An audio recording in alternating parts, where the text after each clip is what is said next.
Hey everyone, welcome back to Machine Quilting 101. This is part 2 of our quilting series using the Loving Wishes quilt.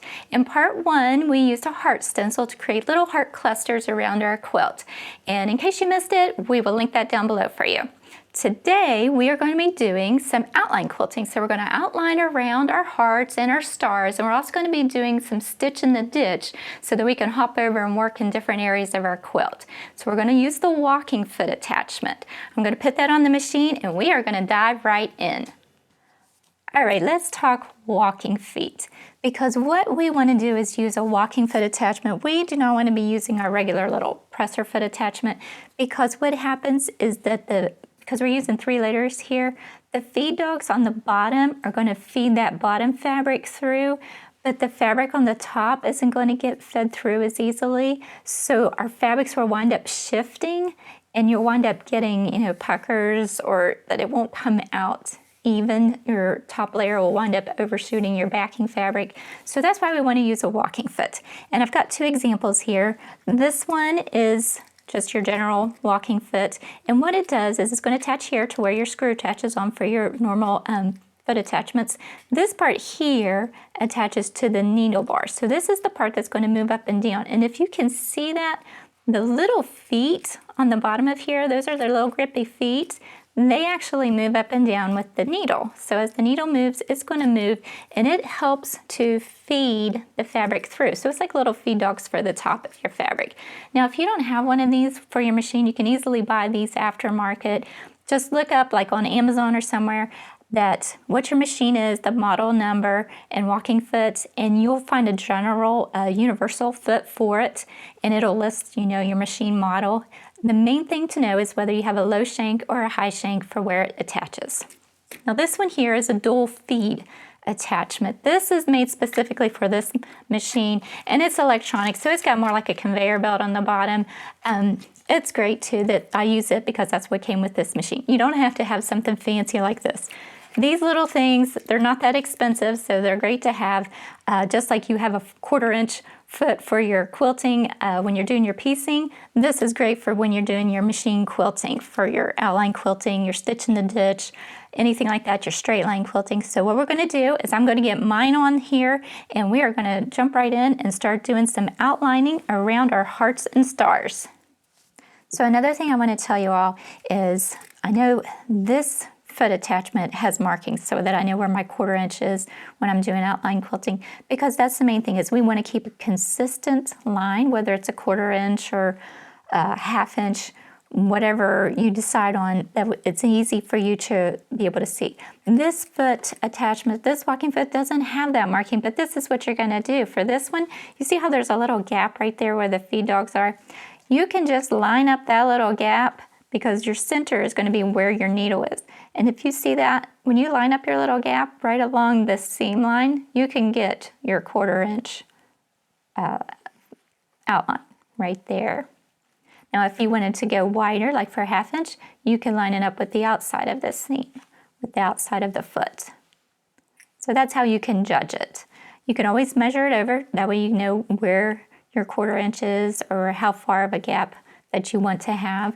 And then you could do, if you wanted to do like echo quilting, you could just measure over as a guideline, use your previous seam that you put down, and just use that as a guide for your next line for doing your echo quilting. What we're going to do right now is we're going to do our outline of our heart. So that's where we're going to be using our 1/4 inch seam, so that way, or a 1/4 inch measurement, so that we know where our outline should be. And then what we want to do is, when we get to this part, we're going to do like a little stitch in the ditch. Like this part here, we don't want our stitches to show. So we're going to just hide in there and do a little stitch in the ditch, come down here, and then we'll do our 1/4 inch outline. And then we'll do another stitch in the ditch, and then do our 1/4 inch outline, and then another stitch in the ditch. So that's how we can work all the way around this heart back to the beginning with just one loop. We don't have to do a lot of breaking our thread and cutting our thread at each little spot and starting back up and then cutting our thread. We can make it all the way around by doing that stitch in the ditch, which hides our stitch, so that we can get around our block. So we're going to do that for the heart. I'm going to come over to this spot. Got my machine gears on, because this is great to help us hold fabric to give us some grippy texture. And when I'm doing outline quilting or any kind of straight line quilting, what I normally do is I'll have a stitch length of about usually 2.5 millimeters. I am going to start out and I will backstitch. I'm going to shorten my stitch length down to about 1.4 or so. I'm going to take about 3 stitches. I'm going to hide it where we're going to do a stitch in the ditch kind of thing. I'm going to lower my needle, get the position just right, hide in there. I'll take like 3 stitches, do some back stitches, and then come back. And because it's like nice little short stitches, you won't even see them. And then I'm going to increase my length. Now, if you're afraid you'll forget to do that, just do your normal stitching. Just do, 3 back, 3 forward, just to lock your stitch so that way it doesn't come out. And now we're ready to go around. I'm going to do my stitch in the ditch first, come down to the edge here, and I'm going to just eyeball to see where my 1/4 inch outline is going to be. So we're going to come down. I'm going to go past my seam line between my heart and my white background fabric because I want it to have a 1/4 inch outline. So I'll lift my presser foot, and in my middle red line, there's my 1/4 inch seam. So it's okay. If you're off a little, it's okay. Don't fret over it. And then we're just going to outline. And we're going to go down to our seam. We're going to hide our stitch. We're going to do a little stitch in the ditch so that we can get over to this other side so nobody even notices. Get in there. And we're going to swing it around.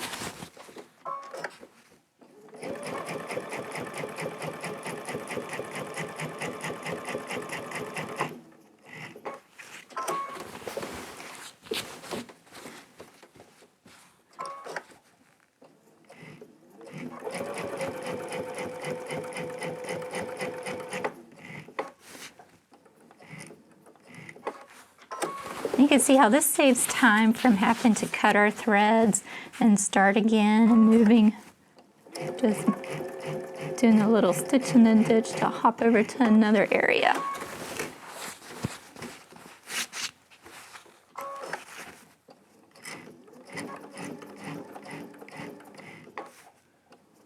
And what's nice about doing outline quilting, it really just accents the quilt so pretty with those straight lines. This is perfect for any type of block where you really want it to pop, and just add some accent to it, like these hearts.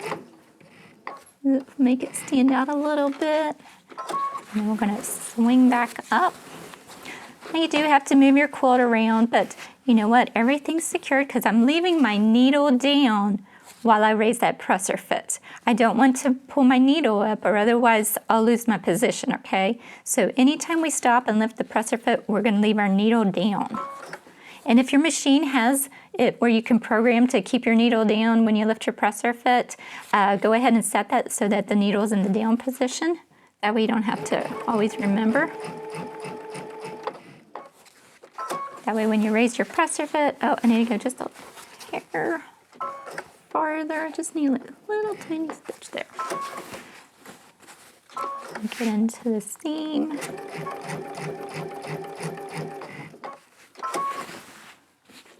Turn. And just one more. Oops, I went a little bit too far, so I'm just going to put it right there. And then what we're going to do is we'll go up to where we started. I'm going to decrease my stitch length. You don't have to do this.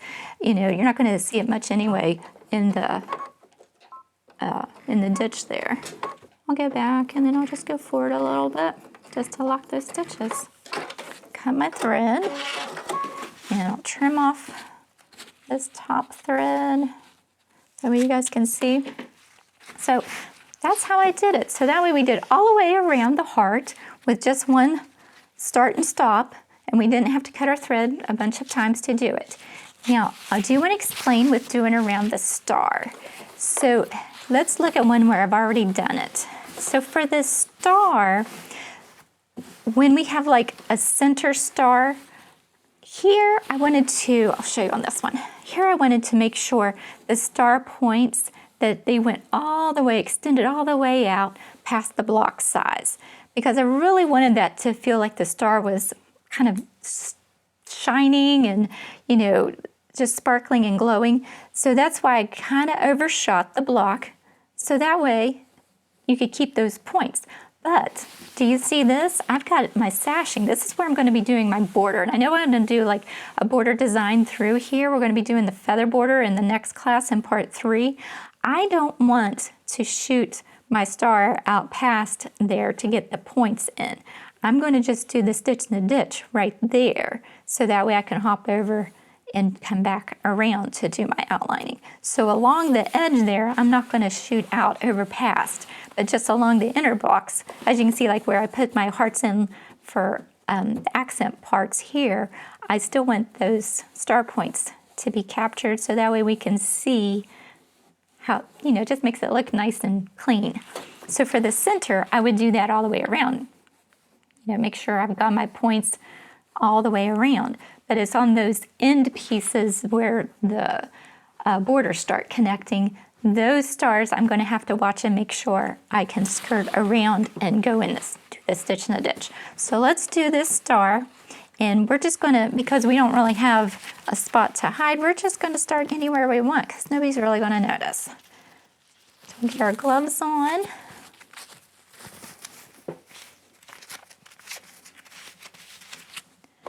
And I'm gonna, actually I think I'll start down here. So we're gonna start with our 1/4 inch. Got it lined up. Put my needle, I want it to get into there. I'm gonna take like 3 stitches, maybe 4, and then go backwards, okay? And then we'll increase back up to normal. Like I said, you don't have to do that. That's just the way I do it. And then we're just gonna keep our lines, and we're gonna stop where we think is about a 1/4 inch away. You know, the first time you do this, it might take a couple of times to realize, okay, that's where my 1/4 inch is. You might get too far or too less, and you'll soon pick up and think, okay, right there it is. Now we're going to make sure we don't overshoot the star here, because we want to hide. I think I'm going to get one more stitch. We want to make sure we hide and do just a little stitch in the ditch. I think I got too far. Sometimes this happens too. You get just a little too far. Okay. Now we're going to do our little stitch in the ditch and come back.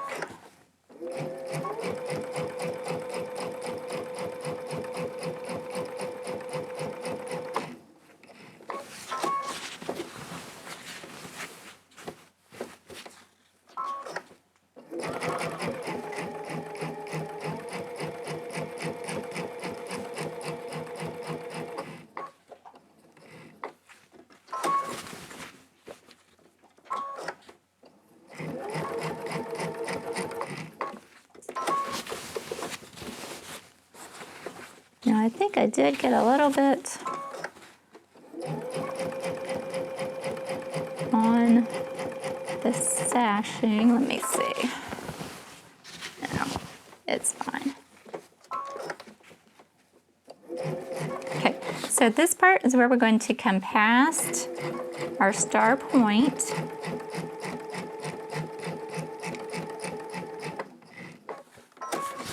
And this is where it's just a little bit tricky, because the first few times, if you see right there, I'm really about only an 1/8 inch away. So I'll have to go a couple more stitches, go, see, 2 more stitches, and I should line up okay. See? And there we are, lined up for the 1/4 inch. And then we'll just come back.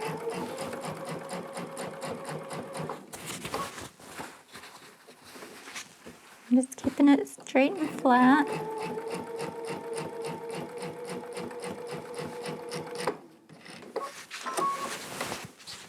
We're just going to work our way around. Oops, need to get one more stitch.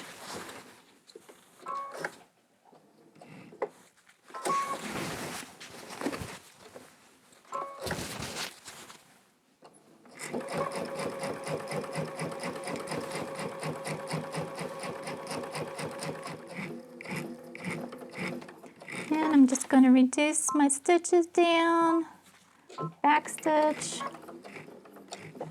to lock my stitches, and that's it. Cut our thread. So that's how we've got our star for our corner star.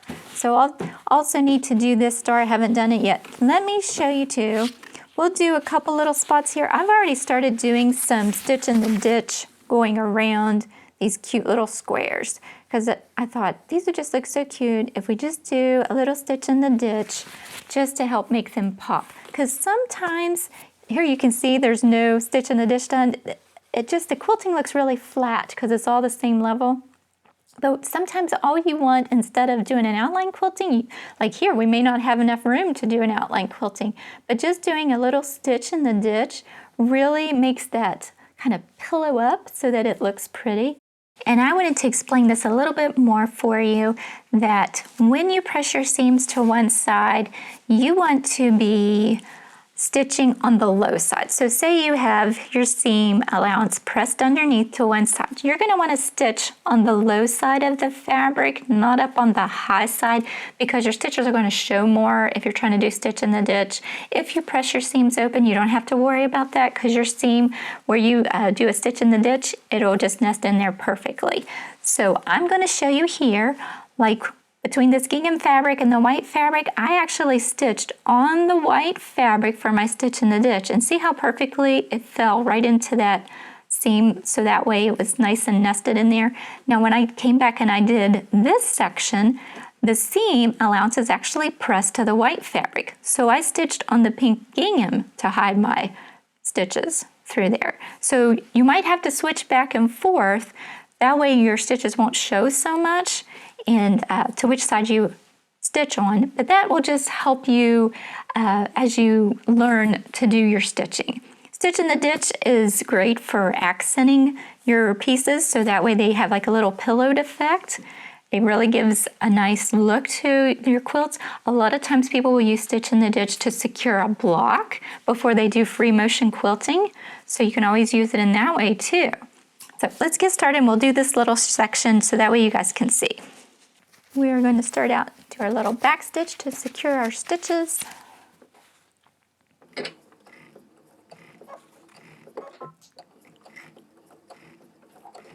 then I'm going to bump my stitch length up. And then I'm going to be stitching on the white fabric because my seam allowance here, I can see that it's been pressed towards the pink gingham. So I'm going to stitch on the white fabric, but it's actually going to wind up nesting into that seam nice and smooth.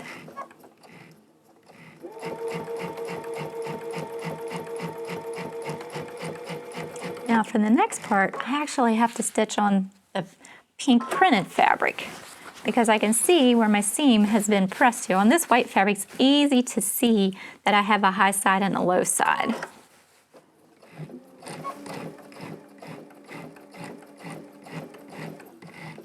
And then I'll be switching back and I'll be stitching on the white fabric.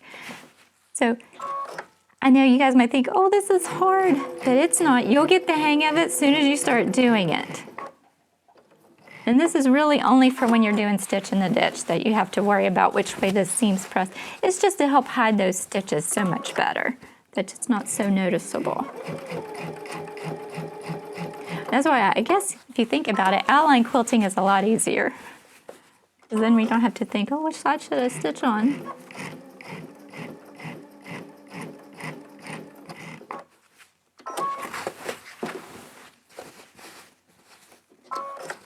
No, actually, I think I need to go one more stitch.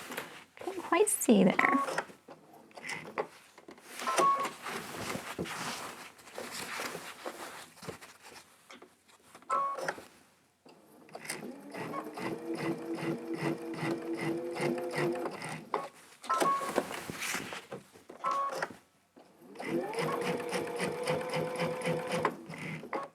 And I'm going to reduce my stitches down and back stitch. And cut my thread. So that created a nice little pillowed effect there. So that is how we do some straight line quilting with our walking foot. Now, like I said, you can use this for outline quilting. You can use it for stitch in a ditch. You can do the echo quilting. Echo quilting is so beautiful because you would just use your previous seam line to keep accenting and echoing around your piece. So, or you could do cross hatching, you know, where you go one direction diagonally and then you can go back the other direction, or you can do straight lines one after another. So that's just give you guys some ideas on what you can do with just your walking foot. Well guys, I'm going to be finishing up doing my outline quilting and my stitch in the ditch on my quilt. And I just want to let you know, our next class, we're going to be doing the chaparral border. This is our feather design, kind of looks like a heart. We're going to be learning how to do the corners, and I'm going to be giving you some tips on spacing, and there's no math involved. So be sure to like and subscribe so that way you don't miss the next class. And let me know in the comments, do you guys like this Machine Quilting 101 class? Because I have some planned on doing edge-to-edge quilting. So let me know down below, do you want more classes? So have a great day and enjoy quilting.